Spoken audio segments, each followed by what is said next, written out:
అందరికీ నమస్కారం. ఈరోజు మనం ఈ బాటిల్లో మనీ ప్లాంట్ని వేసుకుందాము. ఈ బాటిల్ ఏంటంటే ఇది మందు బాటిల్ అనమాట. ఈ మందు బాటిల్ని కొంచెంసేపు సోక్ చేసి క్లీన్ చేద్దాం అనుకున్నాం, కాకపోతే ఎక్కువ టైం తీసుకుంటుంది. ఇది మనం ఏం చేయాలంటే దీంట్లో ఉన్న ఈ పేపర్ పౌల్ అంటే ఒక 1-2 అవర్స్ కనుక ఇలా వాటర్లో పెడితే మొత్తం కరిగిపోద్ది. లేదు ఇంకా ఫాస్ట్ కావాలంటే కొంచెం హాట్ వాటర్లో వేస్తే కనుక మనకి ఇది బాగా కరిగిపోద్ది.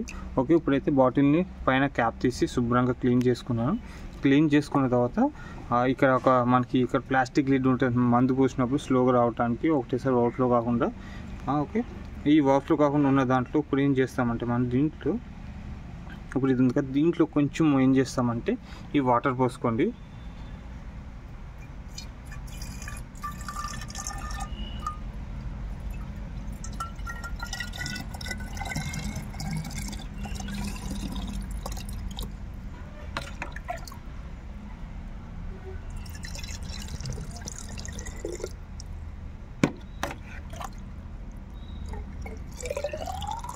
ఇలా ఈ లెవెల్ దాకా వాటర్ పోసుకున్న తర్వాత మనం దీంట్లో ఇది చూసారు కదా, ఈ నాటు ఉంది కదా, ఈ నాటు ఉన్న చోట లోపలికి వేసుకోండి.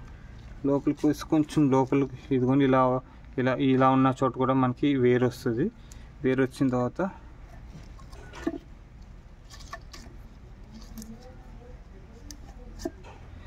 ఇదిగోండి ఇలా పెట్టేసుకుందాం. ఇది పెట్టేసుకున్న చోట మనం ఇంటికి ఒక మంచి ప్లేస్లో కనుక ఎక్కడ పెడితే పార్షియల్ సన్లైట్ వచ్చేటట్టు పెట్టుకుంటే మనకి ఇది బాగా గ్రో అవుతుంది. అలాగే ఇది చాలా అందంగా కూడా ఉంటుంది అనమాట.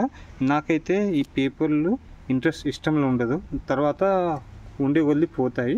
మీరు మీ ఇంటి లొకేషన్ బట్టి మీకు ఇష్టమైన ప్లేస్లో అయితే పెట్టుకోండి. ఇది చూసారు కదా ఇప్పుడు ఎంత అందంగా ఉందో. ఒక 1 వీక్ అలా ఉంటే మనకి ఏమవుతాయంటే, ఇది గ్రీన్ బాటిల్ కాబట్టి సన్లైట్ అంతా లోపలికి వెళ్ళదు, వాటర్ కూడా తొందరగా పాడవకుండా ఉంటాయి. ఇప్పుడు ఈ మొక్క అయితే చాలా అద్భుతంగా ఉంది. మనీ ప్లాంట్ పెట్టుకుంటే డబ్బు వస్తుందో రాదో తెలియదు, కానీ చిన్న ఇంట్లో మొక్కలు ఉంటే మాత్రం ఆనందం అయితే వస్తుంది. ఐ హోప్ మీకు ఈ వీడియో నచ్చింది అనుకుంటున్నాను. ఇలాంటి మరికొన్ని వీడియోస్ కోసం ఈ ఛానల్ లైక్ చేయండి, షేర్ చేయండి, అలా కామెంట్ చేయడం మర్చిపోకండి.